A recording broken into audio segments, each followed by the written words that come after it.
پاؤں اور ٹانگوں میں سوجن پیدا ہو جاتی ہے، سوج جاتی ہے۔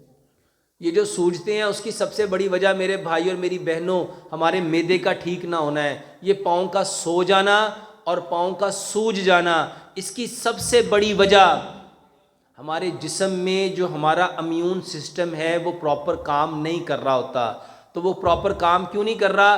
وہ پراپر کام اس لیے نہیں کر رہا کہ جو چیز ہمارے بدن کی ضرورت ہوتی ہے وہ ہے طاقت، وہ ہے قوت، اور وہ کس سے ملنی تھی؟ کھانے سے۔ جب کھانا ہی ہضم نہیں ہو رہا تو میرے بھائیوں وہ چیز جو طاقت ہے وہ آہستہ آہستہ کم ہوتی جائے گی۔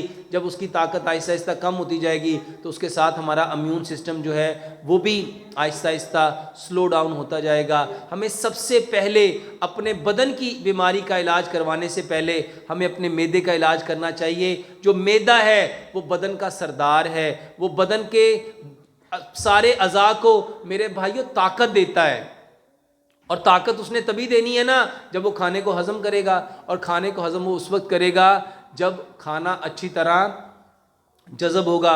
تو میرے بھائیوں بہترین علاج بتانے لگا ہوں سوجن کا اور ہاتھ پاؤں کے سو جانے کا۔ ایک لقمے کو اتنا چباؤ جتنے آپ کے دانت ہیں، ایک لقمے کو اتنا چباؤ جتنے آپ کے، اور دانت کتنے ہیں؟ 32 دانت ہیں۔ دانت 4 طرح کے ہوتے ہیں، ایک نوک والے، 2 نوک والے، 3 نوک والے، 4 نوک والے۔ ایک نوک والے بھی 8 ہیں، 2 نوک والے بھی 8 ہیں، 3 نوک والے بھی 8 ہیں، 4 نوک والے بھی 8 ہیں۔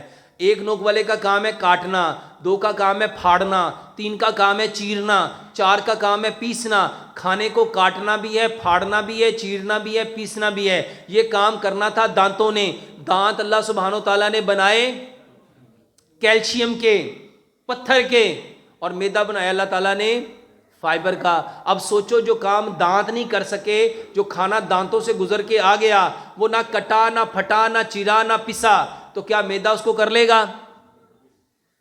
تو میرے بھائیوں کھانے کو 32 بار چباؤ گے تو انشاءاللہ یہ سویلنگ اتر جائے گی۔ اس کے ساتھ کلونجی اور میتھی دانہ بہترین علاج ہے، اس کے ساتھ ادرک، لہسن، پودینے، اناردانے کی چٹنی بہترین علاج ہے، اور اس کے ساتھ یہ جو سوہانجنا کے پتے ہیں اس کا کعوہ بنا کے پیو، یہ بھی اس سوجن کا بہترین علاج ہے۔